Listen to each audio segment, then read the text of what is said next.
Hello everyone, my name's Jake, and today we are taking a look at something rather special, something that I've been waiting for months to do. What it is some factory sales literature for my car, the 1962 Studebaker Gran Turismo Hawk, as if there could be any other. Right, so before first opening up to the content inside, we should first go ahead and examine the beautifully done cover here. You have a very nice classic black background, the very classic and well done and very Art Deco Hawk logo here, as well as some beautifully done italic font stating Studebaker presents the Gran Turismo Hawk. Very nice indeed. But now, let's crack it open. Let's give you a moment to just examine the advertisement without my voice.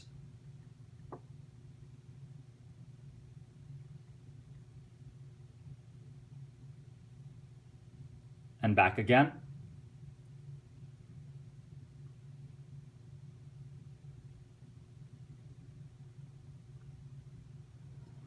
Very nice indeed.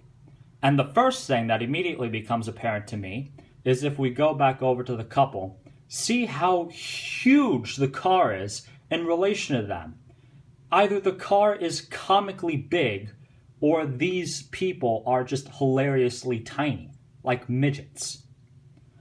And now, if we go on over to the crop duster, you can see that that's a rather nice detail, because who on earth would think of putting a crop duster in an ad with people standing right next to it without protective gear on?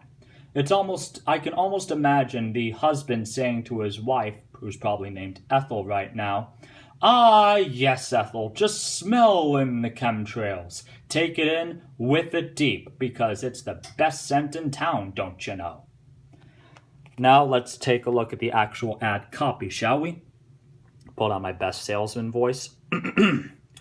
A distinctive new sports classic, the Gran Turismo Hawk by Studebaker, is a rarity among the most distinguished automobiles of the world. From the gleaming expanse of hood through the smallest handcrafted detail, the Gran Turismo Hawk is the luxurious embodiment of roadability and driving ease. A boldly dramatic automobile designed in the meticulous tradition of the great European road cars. Yet, it is a unique and important characteristic of the Gran Turismo Hawk that it also offers the generous roominess, special comforts, and mechanical conveniences which experience has demonstrated are desirable to the discerning American motorist. Full 120-inch wheelbase, Thunderbolt V8 overhead valve engine for sports car response. Standard 3-speed transmission, optional overdrive, 4-mounted floor-speed gearbox or automatic transmission. Exclusive variable rate front coil springs and anti-sway bar, precision steering, asymmetrically mounted rear springs and high-capacity direct-action telescopic shock absorbers, finned drum brakes. Exceptionally luxurious, true Gran Turismo interiors with full 5-passenger capacity, sports car type bucket seats forward, or optional front reclining seats, fold-away armrest for rear passengers. Exquisite detail in all appointments, deep carpeting, luxury padded safety dash, recessed instrumentation, and optional padded sun visors, rich vinyl upholstery, deeply foam padded. Among the long list of the Gran Turismo Hawk options available for your additional driving pleasure are the hill holder, twin traction differential, power brakes, power steering, and air conditioning. Woo! That's a big chunk of text. But I'm glad I did it, because it's too good to pass up. Let's take a look at the little notice on the bottom. Your Studebaker dealer invites your inspection. It will reveal the Gran Turismo Hawk as an exciting and satisfying automobile. And, speaking from experience, I know it is. It's practically the greatest thing since sliced bread on 4 wheels in my perspective, but I might be just a little bit biased, just a little. Now let's take a look at the back, where we can see a white version of my car. It's important to know that this is a prototype because I'm not sure if you can see this, but there's little raised Studebaker lettering leading along the top of the grille, which I think is a very nice touch. Also, that hawk on the production car was not golden. It's just a blank silver template, like mine. Anyway, there's more delicious ad copy in here, so let's get on with it. Rich walnut grain control panel combines unique concave shape and direct reading sports type instrumentation to provide driver with full instant information. Tachometer and electrically calibrated clock are optional equipment. I like how they specifically mention sports type instrumentation. What, pray tell, is the difference between sports and sports type? Is that like wood and wood-like? Only time will tell. Let's take a moment to admire the beautifully drawn model here. Woohoo! But even more impressive is this interior. I could just nap in that for hours, couldn't you?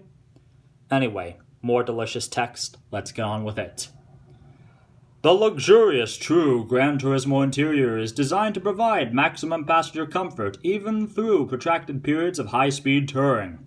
The full 120-inch wheelbase makes possible exceedingly generous seating room for all passengers, while the bucket seats in console forward and the let-down armrest in the rear provide additional body support, to make travel a completely relaxing experience.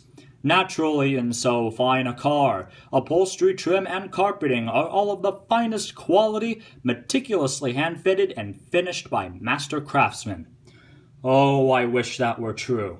You see, in 1962, there was a problem with the optional all-vinyl seats, whereupon the seams were heat-stamped, and under very long protracted use, the seams would actually split. Although quality got significantly better, in 63 and 64 the damage was done. In case you all were wondering, my own car has the basic cloth and vinyl interior, so I'm safe. Foam padded between seat front console with ashtray houses handy receptacle for road maps, cigarettes, sunglasses, and other personal effects. The short, straight control stick for the optional 4-speed gearbox is designed and positioned for easiest, smoothest shifting. Reminder gear progression diagram on knob. The transmission that it is, in case you were wondering, is a Borg-Warner T10, the same that was used on Corvettes of the period, and it's pretty darn nice. Here's some specifications for you. Just gonna let you read that.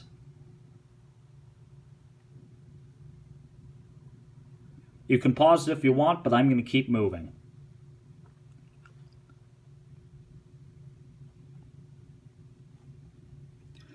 To continue its program of quality and design improvement, the manufacturer reserves the right to change specifications, designs, or prices without notice and without incurring obligation. Yeah, bit of a cop-out by Studebaker, but that's standard industry practice, so you can't get mad at them. Speaking of legality, there's one interesting note about it on the very bottom. You see, 1962 was the last year that the Studebaker Corporation would be referred to as the Studebaker-Packard Corporation. Yes, even though Packard had been dead and gone now for 4 years, Studebaker still retained the rights to the name, and it would only be dropped in 63. So, fun bit of trivia for you.